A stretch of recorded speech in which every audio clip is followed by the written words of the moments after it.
베드로전서 2장 21절로부터 25절까지의 말씀 우리 한 절씩 교독하겠습니다. 이를 위하여 너희가 부르심을 받았으니 그리스도도 너희를 위하여 고난을 받으사 너희에게 본을 끼쳐 그 자취를 따라오게 하려 하셨느니라.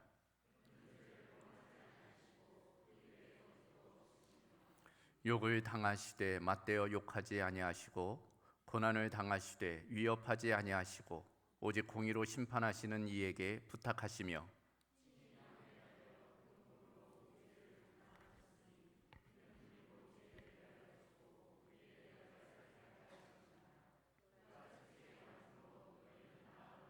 함께 있습니다.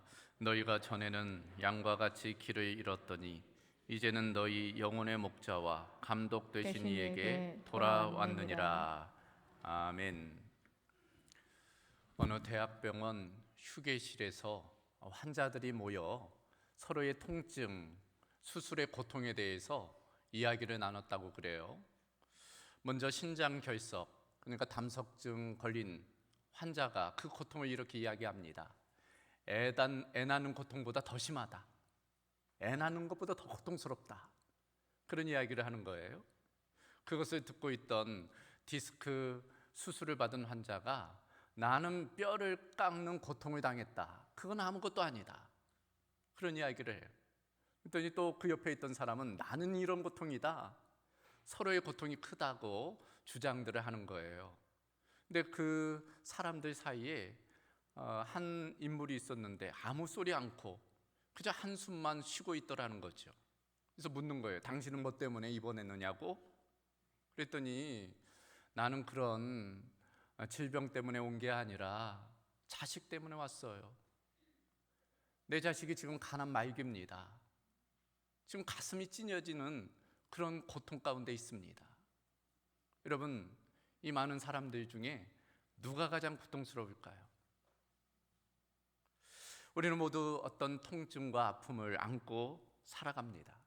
어떤 것은 견딜 만한 것도 있지만 어떤 것은 정말 참기 어려운 그런 고통이 있어요. 내 아픔이 제일 크고 심하다고 생각하지만 그러나 주위를 돌아보면 나보다 더 고통스러운 사람이 있다는 것을 깨달을 때가 있는 것입니다. 예수님의 고통은 어땠을까? 예수님은 어느 정도의 고통을 겪으셨을까? 우리가 고난주간을 시작하면서 그 주님의 고통을 한번 돌아볼 필요가 있습니다. 주님의 고통, 출생 때부터 시작이 되지요. 빌립보서 2장 6절 이하를 보면 그는 근본 하나님의 본체시나 하나님과 동등됨을 취할 것으로 여기지 아니하시고 오히려 자기를 비워 종의 형체를 가지사 사람들과 같이 되셨고 사람의 모양으로 나타나사 자기를 낮추시고 죽기까지 복종하셨으니 곧 십자가에 죽으심이라. 우리는 예수님의 고통, 고난하면 십자가만 생각할 때가 있어요. 그러나 그렇지만은 않다는 것입니다. 예수님이 이 땅에 오신 성육신 사건도 십자가만큼, 아니 그 이상의 고통이라는 걸 한번 생각해 보십시오. 하나님이 인간이 되었다는 것, 창조주가 피조물이 되었다는 것, 모든 자유, 능력을 상실하는 거예요. 시간과 공간의 제약을 받는 것입니다. 뿐만 아니라 죽기까지 복종하시다가 십자가에 죽으셨다라는 거예요. 여러분, 높아지는 것도 어렵지만 낮아지는 건 더 어려워요. 무엇을 얻는 것도 힘들지만 그것을 포기하는 것은 더 힘든 일입니다. 그런데 신이 인간이 되시고 인간이 되신 그 하나님이 인간도 겪을 수 없는 그 멸시와 천대를 받으시고 십자가의 고통을 당하셨다니 그 고통이 어떠할지 우리는 미루어 짐작할 수 없는 것입니다. 그뿐만이 아니에요. 예수님의 성장 과정도 순탄치 않았어요. 예수님이 태어나자마자 살해 위협을 당합니다. 대헤롯이 유아 살해를 명령하잖아요. 그것을 피해서 예수님께서 애굽으로 피신하세요. 막 태어난 아기가 그 먼 거리를 이동합니다.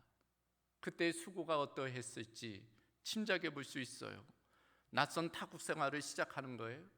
그 후에 유대로 돌아오게 되는데 그곳에 살 수가 없습니다. 예루살렘이나 베들레헴에 살 수가 없어요. 그래서 갈릴리 나사렛이라는 한 총구석에 들어가 살게 되십니다. 그 부모는 너무 가난했어요. 그래서 어린 시절부터 아버지 일을 도와야만 했습니다.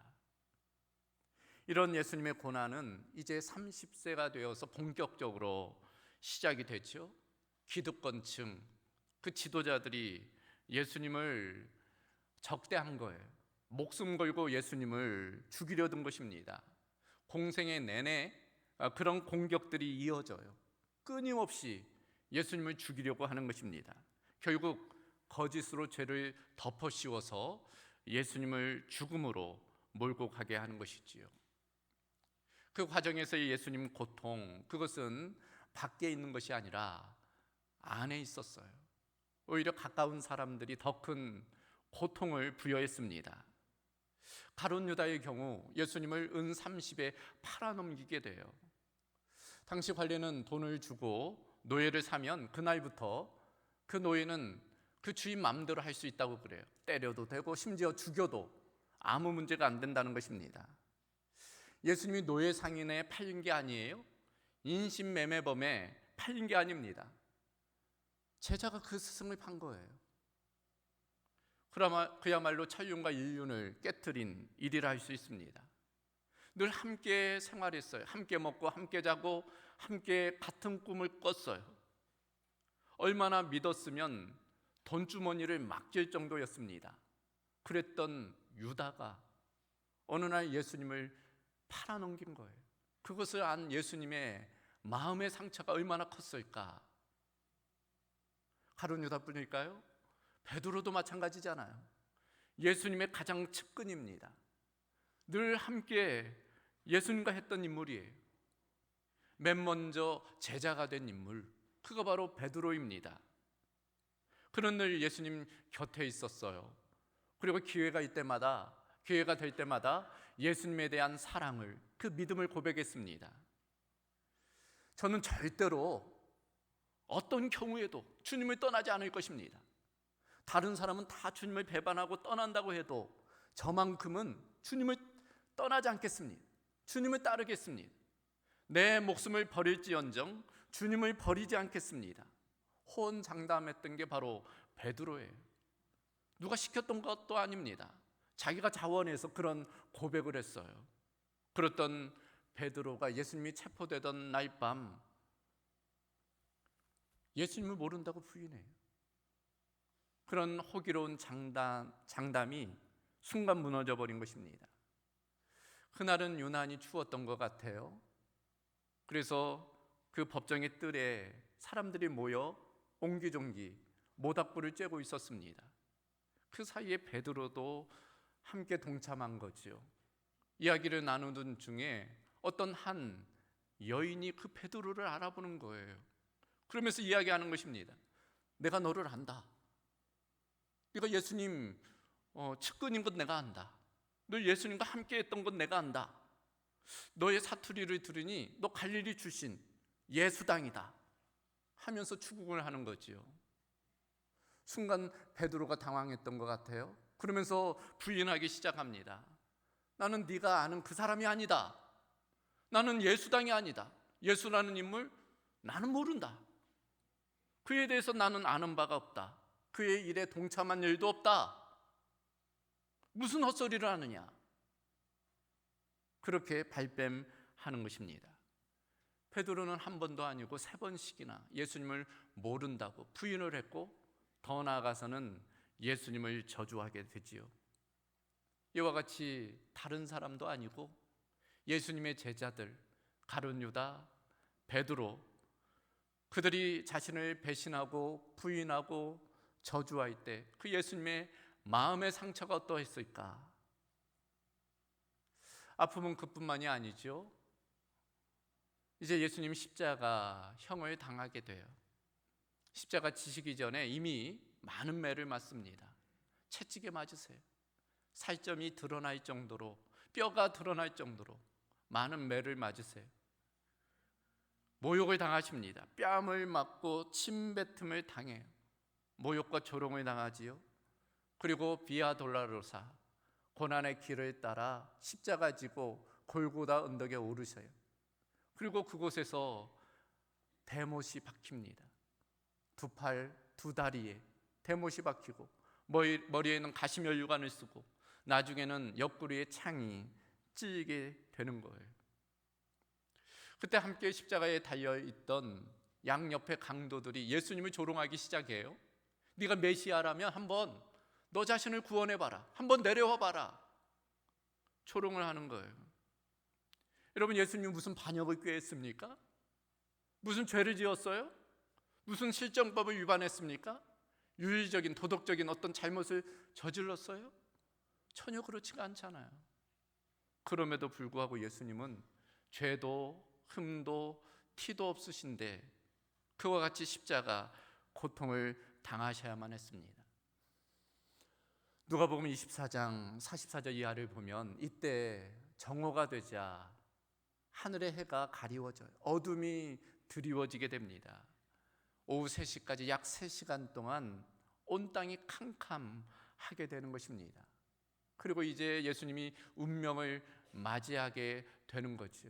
하늘을 향해 크게 외치세요. 엘리 엘리 라마 사박다니, 나의 하나님, 나의 하나님, 어찌하여 나를 버리셨나이까. 그러면서 나의 영혼을 아버지 손에 의탁합니다. 다 이루었다. 그렇게 외마디 말씀하시고 운명하세요. 이처럼 예수님은 탄생부터 십자가 죽음까지 헤아릴 수 없는 모진 고난, 고통을 당하셨어요. 왜 그러셨을까? 왜 예수님은 그런 고난을 당하셔야만 했을까? 그런 육체적이고 정서적이고 영적인 고통을 왜 예수님은 당하셔야만 했을까? 오늘 우리가 종료주일 또 고난주간을 시작하면서 그 이유를 한번 살펴보려고 그래요. 예수님 가장 측근이었던 그 사도 베드로의 고백을 통해서 예수님이 고난당하신 이유, 그 목적을 우리가 함께 살펴보려고 합니다. 그 첫 번째, 예수님은 우리 때문에 고난당하셨습니다. 본문 21절을 보니까 그리스도도 너희를 위하여 고난을 받으사 너희에게 본을 끼쳐 그 자취를 따라오게 하려 하셨느니라. 베드로의 고백이에요. 예수 그리스도는 너희를 위해, 곧 우리를 위해 고난을 받으셨다 말씀하고 있는 것입니다. 이것은 베드로만의 고백이 아니에요. 주전 700여 년 전에 활동했던 이사야 선지자의 고백이기도 합니다. 그래서 이사야 53장 4절 이하의 말씀을 보면 그는 실로 우리의 질고를 지고 우리의 슬픔을 당하였거늘 우리는 생각하기를 그는 징벌을 받아 하나님께 맞으며 고난을 당한다 하였노라. 그가 찔림은 우리의 허물 때문이요 그가 상함은 우리의 죄악 때문이라. 그가 징계를 받음으로 우리는 평안을 누리고 그가 채찍에 맞음으로 우리는 나음을 받았도다. 이사야의 고백입니다. 그런데 이 고백 가운데 반복되는 단어가 있어요. 우리라는 단어입니다. 우리라는 단어가 무려 7번 반복되고 있습니다. 예수님이 고난당하신 이유, 예수님이 죽으신 이유는 우리 때문이라는 그와 같은 고백이에요. 말씀드렸지만 예수님이 무슨 실정법을 위반한 적이 없어요. 도덕률을 깬 일도 없습니다. 파렴치한 일을 저지른 일도 없어요. 그러므로 예수님은 십자가를 지실 이유가, 하등의 이유가 없었습니다. 그런데 왜 예수님이 십자가의 고난 당하셔야만 했을까? 그 이유는 베드로의 고백도 이사야의 고백도 우리 때문이라는 것입니다. 예수님은 우리 때문에 고난을 당하셨다는 거예요. 여기서 우리 때문이라는 것이 무엇일까요? 그것은 나 때문이라는 거예요. 나 때문에 고난을 당하셨다는 것입니다. 여러분, 예수님의 고난이, 예수님의 십자가의 죽음이 인류를 위한 죽음이라는 것을 아무리 알아도 필요 없어요. 그것이 나를 위한 고난이며 죽음이라는 것을 경험적으로 고백해야 돼요. 그래서 신앙생활을 30cm 30cm의 여행이라고 부르잖아요. 신앙생활을 30cm의 여행이라고 부릅니다. 우리 머리로부터 가슴까지가 30cm가 된다고 그래요. 지식적인 객관적인 알므로는 안 된다는 거예요. 그것을 주관적인 내 것으로 만드는 것이 필요합니다.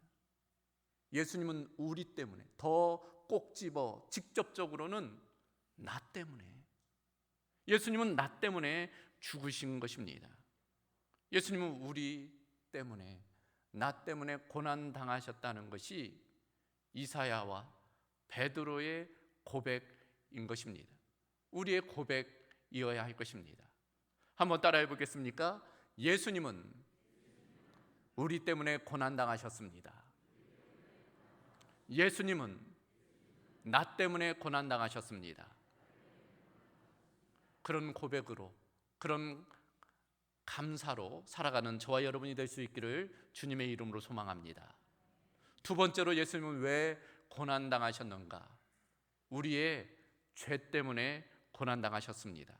24절에 보면 친히 나무에 달려 그 몸으로 우리 죄를 담당하셨으니 이는 우리로 죄에 대하여 죽고 의에 대하여 살게 하려 하심이라. 예수님이 우리 때문에 고난당하셨는데 더 꼭 집어 죄 때문에, 우리의 죄 때문에 고난당하셨다, 죽으셨다 말씀하고 있는 것입니다. 그 죄 문제를 해결하기 위해 고난당하셨다는 거예요. 이 죄가 문제잖아요. 이 죄는 하나님과 우리의 관계를 깨뜨리는 원흉입니다. 사망을 가져온 근원이에요. 창세기를 보면 하나님이 사람을 창조하시고 축복하셨어요. 그러나 한 가지만 금지하셨습니다. 선악과에 대한 명령이죠. 그래서 창세기 2장 16절 이하를 보면 여호와 하나님이 그 사람에게 명하여 이르시되 동상 각종 나무의 열매는 내가 임의로 먹되 선악을 알게 하는 나무의 열매는 먹지 말라. 내가 먹는 날에는 반드시 죽으리라. 하나님 말씀입니다. 명령이에요. 어떻게 되었을까요? 우리는 다 알고 있어요. 아담과 하와가 그 명령에 순종하지 않아요. 선악과를 따먹습니다. 죄를 지은 거예요. 그 결과로서 하나님의 말씀에 따라 정령 죽으리라, 죽음이 찾아온 거예요. 죄 지은 결과로서 사망이 들어온 것입니다. 그래서 로마서 6장 23절을 보면 죄의 삭은 사망이다 라고 말씀하는 거예요. 죄의 노예로서 열심히 죄에 대해서 봉사한 결과 나중에 임금으로 받는 대가가 사망, 죽음이라는 그런 의미인 것입니다. 여기에 하나님의 딜레마가 있어요. 하나님은 우리를 사랑하시잖아요. 그러나 하나님 말씀하셨어요. 죄의 결과는 죽음이라고. 하나님은 공의의 하나님, 또 하나님은 사랑의 하나님이신데 그저 죄 지은 인간을 죽음을 보는 것에 대한 안타까움, 사랑이 있어요. 그러나 범죄한 인간을 심판해야 되는 공의가 있는 거예요. 딜레마인 것입니다. 하나님의 선택이 무엇일까요? 하나님의 지혜가 십자가인 것이지요. 하나님의 방법, 공의의 사랑의 완성점이라고 할 수 있습니다. 즉, 죄 없는 하나님이, 죄 없는 하나님의 아들이신 예수 그리스도를 통해서 죄를 담당케 하시고 그것을 십자가에서 값을 치르게 하신 거예요. 그래서 우리의 죄의 문제를 해결해 주시는 것입니다. 이런 이야기가 있어요. 어느 왕국 한 임금이 다스리는데 다른 건 문제가 전혀 없는데 이 나라에 이 도둑질이 그렇게 일반화됐다는 거예요. 도둑질이 문제라는 의식이 없었다는 거예요. 그래서 안 되겠다 싶어서 어느 날 임금이 방을 하나 붙인 거예요. 이제부터 도둑질 하다가 잡히면 누구라도 그 눈을 뽑아버리겠다. 강력하게 그렇게 방을 붙였어요. 그런데 어느 날 처음 도둑질 한 사람이 잡혔는데 봤더니 아들이라, 임금의 아들 왕자가 도둑질 하다 현장에서 잡힌 거예요. 왕이 고심하게 되지요.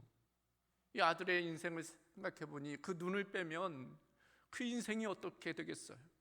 그렇다고 자기가 한 말이 있는데 아들이라고 봐주면 또 안 되잖아요. 그래서 내린 결정이 뭐라고요? 왕이 자기의 눈을 뺐다는 거예요. 왕이 자기의 눈을 뺐다는 것입니다. 그것을 통해서 공의와 사랑을 만족시켰다는 것입니다. 예수님이 고난당하신 이유도 마찬가지입니다. 하나님의 공의, 하나님의 사랑을 완성하기 위해서, 그 중심에 우리의 죄의 문제를 해결하기 위해서 예수님이 고난당하셨습니다. 예수님은 우리의 죄 때문에 고난당하신 것입니다. 그래서 우리는 이 죄로부터 자유케 되는 거예요. 여러분, 종교개혁가 마틴 루터를 아시지요? 종교개혁을 하는 과정 중에 그렇게 사탄이 괴롭혔다는 거예요. 그 마음을 들쑤셨다는 것입니다. 낙심케 하고 절망하도록 공격을 했다는 거예요. 그러던 어느 날 이렇게 공격했답니다. 마틴 루터, 너는 망했어 이제. 왜냐하면 너는 죄인이기 때문이야. 그 죄책감을 불러일으켰다는 거예요. 그런데 마틴 루터가 이렇게 사단에게 대답했다는 것입니다. 사단아, 네가 내가 죄인인 걸 일깨워줘서 고맙다. 그러나 내가 한마디만 이야기할게. 그것은 그리스도께서 바로 죄인들을 위해서 죽으셨다는 사실이야. 만약 내가 죄인이라면 예수님은 나를 위해 죽으신 거야. 그러므로 나의 죄의 문제는 이미 해결되었어. 그래서 그 사단의 공격을 이겨냈다는 것입니다. 그래요, 예수님은 우리의 죄 문제 해결을 위해서 고난당하셨어요. 십자가 지셨습니다. 그러므로 우리는 그 죄의 문제에서 해방될 수 있는 것입니다. 한번 따라해 보겠습니까? 예수님은 우리 죄 때문에 고난당하셨습니다. 그에 대한 고백과 또 감사가 우리 모두 가운데 있기를 주님의 이름으로 소망합니다. 이제 마지막으로 예수님이 왜 고난당하셨는가? 그것은 우리의 구원을 위해 고난을 당하셨습니다. 본문 24절 25절을 다시 보면, 친히 나무에 달려 그 몸으로 우리 죄를 담당하셨으니 이는 우리로 죄에 대하여 죽고 의에 대하여 살게 하려 하심이라. 그가 채찍에 맞음으로 너희는 나음을 얻었나니 너희가 전에는 양과 같이 길을 잃었더니 이제는 너희 영혼의 목자와 감독 되신 이에게 돌아왔느니라. 여기 보면 예수님 십자가에서 죽으심을 통해서 우리가 죄에 대해 죽고 의에 대해서 다시 살게 되었다는 거예요. 예수님께서 채찍 맞으심으로 우리는 나음을 얻게 되었다는 것입니다. 그리고 양과 같이 길을 잃었다가 이제는 목자를 다시금 만나게 되었다. 목자에게 돌아오게 되었다 라고 이야기하는 것입니다. 자, 이와 같은 베드로의 고백은 이사야의 고백과 맞닿아 있어요. 이사야 53장 5절 이하를 보면, 그가 찔림은 우리의 허물 때문이요 그가 상함은 우리의 죄악 때문이라. 그가 징계를 받음으로 우리는 평화를 누리고 그가 채찍에 맞음으로 우리는 나음을 받았도다.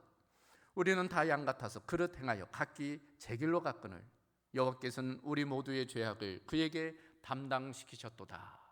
베드로의 고백과 닮아 있죠. 그러니까 예수님 죄로부터 우리를 구속해 주셨다는 거예요. 그뿐 아니라 죄의 문제만 우리를 해결해 주신 것만 아니라 우리 가운데 하나님의 의를 덧입히고 또 하나님의 은혜와 축복을 다시금 회복해 주셨다라는 고백이라 할 수 있습니다. 여기 등장하는 이미지 중에 길 잃어버린 양이 등장해요. 여러분, 양은 자구책이 없다고 그러잖아요. 스스로 자기를 보호할 능력이 없어요. 그 양에게 있어서의 최선은 목자입니다. 목자가 있으면 안심인 거죠. 목자가 다 공급하고 보호하고 걸음을 인도해줘요. 근데 그 목자를 잃어버렸다는 거예요. 양이 목자를 잃어버린 것입니다. 이제는 죽을 수밖에 없는 거죠. 그 길을 잃어버린 양, 누가복음 15장을 보면 100마리의 양 중에 한 마리 잃은 양에 대한 이야기가 나와요. 그리고 이어진 내용, 바로 잃어버린 아들에 대한 이야기가 나옵니다. 그 아들, 아버지를 떠나요. 세상에서 허랑방탕합니다. 그리고 모든 것을 잃어요. 건강도 잃고 재물도 잃고 자존감도 무너져요. 돼지가 먹는 쥐염 열매를 겨우 먹으며 살아가는 그런 인생이 됩니다. 그러다 문득 깨달아요. 아버지를 떠올립니다. 그래서 내린 결정은 아버지께로 돌아가는 거예요. 돌아가는데 아버지는 이미 동구 밖에 나와 있어요. 먼 발치 그 아들이 터벅터벅 걸어오는 모습을 그 아버지는 보는 거예요. 득달같이 달려가서 그 아들을 품에 안습니다. 상처나고 지저분해서 냄새나고 더러운 그 아들을 외면하지 않고 품에 안고 눈물을 흘리며 그 뺨에 입을 맞춰요. 그리고 어떻게 합니까? 그 아들이 빼앗겼던 모든 것을 회복해줘요. 새 옷을 입히고 가락지를 끼우고 발에 신을 신깁니다. 그 옷이나 가락지나 신은 신분과 권세와 능력을 상징해요. 여러분, 당시 노예는 신을 신지 않았다고 그래요. 다시는 신을 신겨서 자유케 하는 신분을 그 옷과 가락지를 통해서 권세와 능력을 부여합니다. 앞에 렘브란트의 탕자의 귀향이라는 작품이 비치고 있는데 한번 기회가 되면 저 작품에 대해서 설명하면 좋을 것 같아요.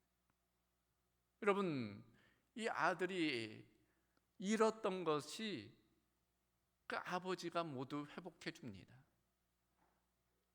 아버지가 모든 것을 회복해 줘요. 이것이 바로 십자가의 능력이라 할 수 있어요. 이것을 가리켜 소위 신학적으로 십자가의 신적 교환이라고 부릅니다. 예수님께서 십자가를 통해서 이루신 일에 관한 거예요. 총 8가지에 대해서 이야기를 하는데 앞에 화면을 띄워주시면 제가 이 십자가의 신적 교환 8가지를 좀 읽어드리겠습니다. 예수님이 형벌 받으심으로 우리가 용서를 받았습니다. 예수님이 상처 받으심으로 우리가 치유를 받았습니다. 예수님이 죄를 지심으로 우리가 의롭다 하심을 받았습니다. 예수님이 죽으심으로 우리가 영원한 생명을 얻었습니다. 예수님이 가난해지심으로 우리가 부요함을 얻었습니다. 예수님이 수치당하심으로 우리가 영광을 얻었습니다. 예수님이 거절당하심으로 우리가 하나님의 자녀가 되었습니다. 예수님이 저주받으심으로 우리가 축복을 누리게 되었습니다. 예수님이 십자가를 통해서 이루신 일이에요.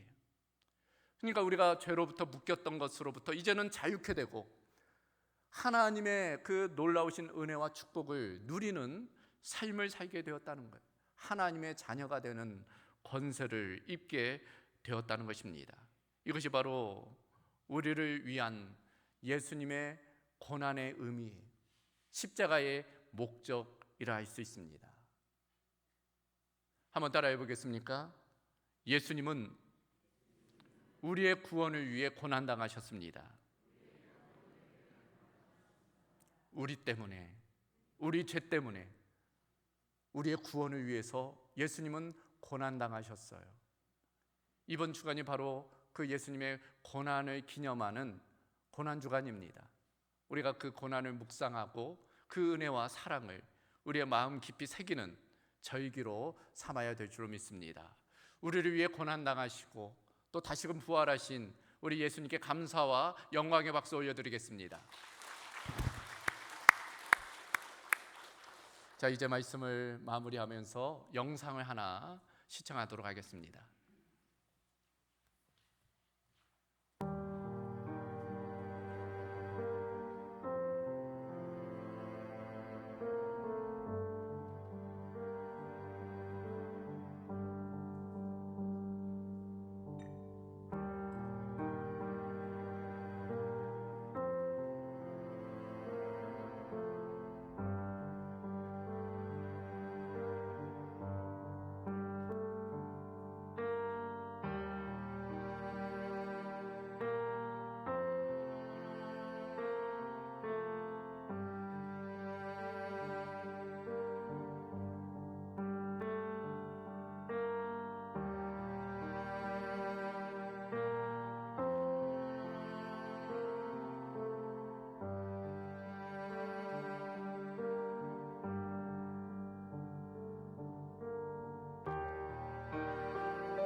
저도에서 병원에 입원한 환자들이 서로 고통에 대해서 이야기할 때 죽어가는 아들을 바라만 봐야 하는 그 아버지의 고통에 대해서 나눈 바가 있습니다. 우리가 예수님의 고난에 대해서 함께 이야기 나눴는데 그것을 바라보는 아버지 하나님의 마음은 어떠셨을까요? 그 아들을 죽음으로 내몰아야 하는 그 하나님의 마음, 십자가에 못 박으실 때 그 아버지의 마음, 십자가에 달려서 하나님께 외치는, 왜 나를 버리셨느냐고 외치는 아들의 소리를 듣는 그 아버지의 마음은 어떠셨을까요? 성경은 그것이 우리를 향한 하나님의 사랑이라고 말씀합니다.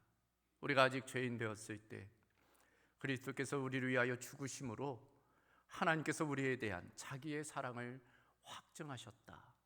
그것 말고 다른 무엇으로 하나님의 사랑을 증명할 수 있겠습니까? 하나님의 사랑은 십자가에서 이미 완성되셨습니다. 하나님이 그 아들을 세상에 보내실 때, 십자가 지게 하셨을 때 하나님이 기쁘게 그 아들을 내어놓으셨을까요?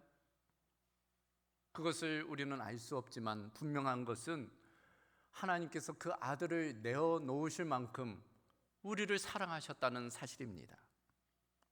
우리는 그 사랑과 은혜를 받은 사람들이에요. 그러므로 그 은혜와 사랑을 잊지 말아야 됩니다.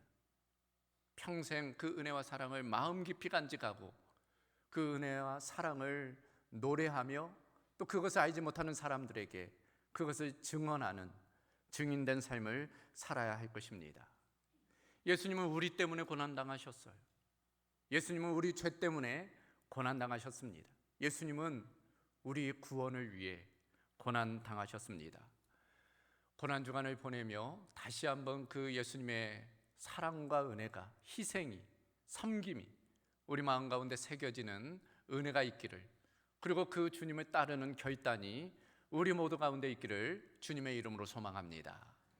감사하신 아버지 하나님, 오늘 종료주일 또 고난주간을 시작하며 예수님이 왜 고난당하셔야 됐는지 그 이유와 목적을 살펴보게 하심을 감사합니다. 다른 누구 때문이 아니라 우리 때문에, 나 때문에, 나의 죄 때문에, 나의 구원을 위해 예수님이 고난당하셨음을 우리가 머리로만이 아니라 우리의 가슴으로, 우리의 삶으로 인정하며 고백하며 감사하며 살아가는 은혜가 있게 하여 주시옵소서.